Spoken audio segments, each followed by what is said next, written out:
बिस्मिल्लाहिर्रहमानिर्रहीम। अस्सलामु अलैकुम वरहमतुल्लाहि वबरकातुहू।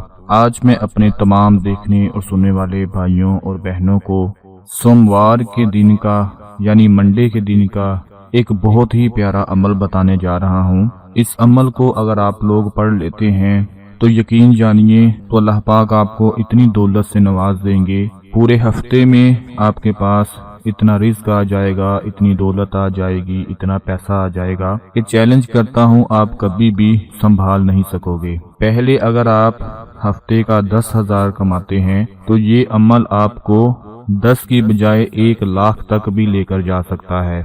क्योंकि मेरे बहुत से भाई ऐसे हैं, मेरी बहनें भी ऐसी हैं कि जो पूरा हफ्ता काम करते हैं और बाद में पूरे हफ्ते का हिसाब किताब करते हैं कि इस हफ्ते में हमारा काम कैसा रहा, हमें कितनी कामयाबी मिली, हमने कितना पैसा कमाया, हम अपने काम में कितने कामयाब हुए। तो जब भी इतवार के बाद हफ्ते का नया दिन शुरू होना होता है यानी सोमवार से शुरू होना होता है तो हर बंदा इसी सोच में रहता है, इसी परेशानी में रहता है कि अल्लाह ताला ये हफ्ता अच्छा लगा दे, ये हफ्ता मेरा अच्छा लग जाए, इस हफ्ते में मेरा काम इतना चल पड़े कि मैं ज्यादा से ज्यादा पैसा कमा सकूं, ज्यादा से ज्यादा दौलत कमा सकूं। आप में से भी बहुत से ऐसे लोग होंगे जो सोमवार के दिन से अल्लाह का नाम लेकर शुरू करते होंगे कि अल्लाह आज का ये मेरा हफ्ता अच्छा गुजर जाए, मुझे रिज़्क अच्छा मिल जाए, मुझे दौलत मिल जाए।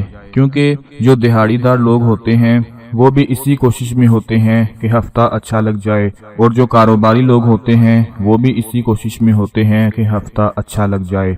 तो क्यों ना आज मैं आपको एक ऐसा अमल बताऊं कि जिसको अगर आप लोग सोमवार के दिन से पढ़ लें, यानी सोमवार के दिन इस अमल को शुरू करके रोजाना सिर्फ 7 मरतबा पढ़ लिया करें, तो आप खुद अंदाजा लगाकर देख लें कि पहले दिनों की निस्बत, पहले हफ्ते की निस्बत आपका वो हफ्ता जिसमें आप ये अमल पढ़ेंगे दुगनी तिगनी तरक्की हो जाएगी, इतनी दौलत आएगी, एकदम से इतनी तरक्की होगी, इतना रिस्क मिलेगा कि आपसे कभी भी संभाला नहीं जाएगा। तो जिस अमल के बारे में मैं आप लोगों को बताने जा रहा हूँ वो बड़ी तवज्जो के साथ नोट फरमा लें कि सोमवार के दिन से आप लोगों ने इस अमल को शुरू करना है।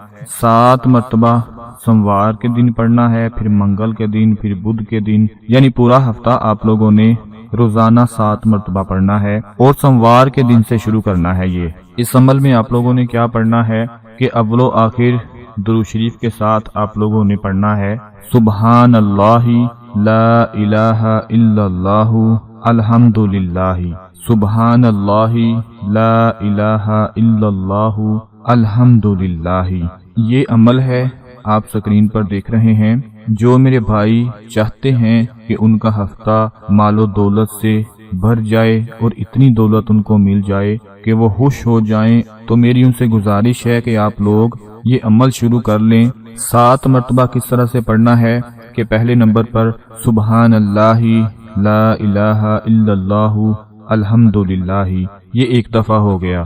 फिर दूसरी दफा सुबहान अल्लाहि ला इलाहा इल्लल्लाहु अल्हम्दुलिल्लाहि। दोस्तों, अगर आपकी कोई दुकान है, अगर आपका कोई दफ्तर है, अगर आप किसी स्कूल, यूनिवर्सिटी, कॉलेज में जाते हैं, वहां पर जॉब करते हैं, या आप दिहाड़ीदार आदमी हैं, जो कुछ भी काम करते हैं, सोमवार के दिन से आपने इस अमल को पढ़ना शुरू करना है। 7 मरतबा सोमवार के दिन पढ़ें, फिर 7 मरतबा मंगल के दिन, पूरा हफ्ता आप लोगों ने 7-7 मरतबा इसको पढ़ना है। इस अमल से शुरुआत करें, इंशाअल्लाह मेरा मालिक, मेरा परवरदिगार आपके रिस्क दौलत में इतनी बरकत और तरक्की अता फरमा देगा कि आपसे रिस्क और दौलत संभाला नहीं जाएगा। और इसके साथ साथ मैं अल्लाह पाक से दुआ करता हूँ कि अल्लाह पाक हमें रिज़्क़े हलाल नसीब फरमाए, हलाल की दौलत अता फरमाए। क्योंकि आज की रंगीन फजा और हवस परस्ती के माहौल में लोग रातों रात को करोड़पति बनना चाहते हैं। दौलत का नशा इस तरह सवार है कि जायज नाजायज की बिल्कुल भी तमीज नहीं करते। औरतों का ये हाल हो चुका है कि अपनी मशहूरी के लिए, चंद पैसों के लिए अपनी इज्जत की परवाह नहीं करती। अल्लाह ऐसी दौलत اور ہوس سے ہم سب کو محفوظ رکھے۔ حضرت ابو ہریرہ رضی اللہ تعالی عنہ سے روایت ہے کہ نبی کریم صلی اللہ علیہ وآلہ وسلم نے فرمایا، اہل دوزخ کی دو قسمیں ہیں جنہیں میں نے نہیں دیکھا۔ آپ نے ان میں سے ان عورتوں کا ذکر کیا جو کپڑا پہننے کے باوجود ننگی ہوں گی، دوسری وہ عورتیں جو لوگوں کی طرف مائل ہوں گی یا لوگوں کو مائل کرنے والی ہوں گی۔ آپ نے فرمایا، ان عورتوں کے سر بوڑھی اونٹنی کے کوہان کی مانند ہوں گے، وہ نہ جنت میں داخل ہوں گی اور نہ جنت کی خوشبو سونگھ پائیں گی۔ اللہ پاک ہم سب کو ایسی ہوس سے، ایسی حرص سے، ایسے حسد سے محفوظ رکھے جو ہماری آخرت کو خراب کر دے۔ دوستو اپنا بہت سارا خیال رکھیے گا، اپنی دعاؤں میں یاد رکھیے گا۔ اللہ حافظ۔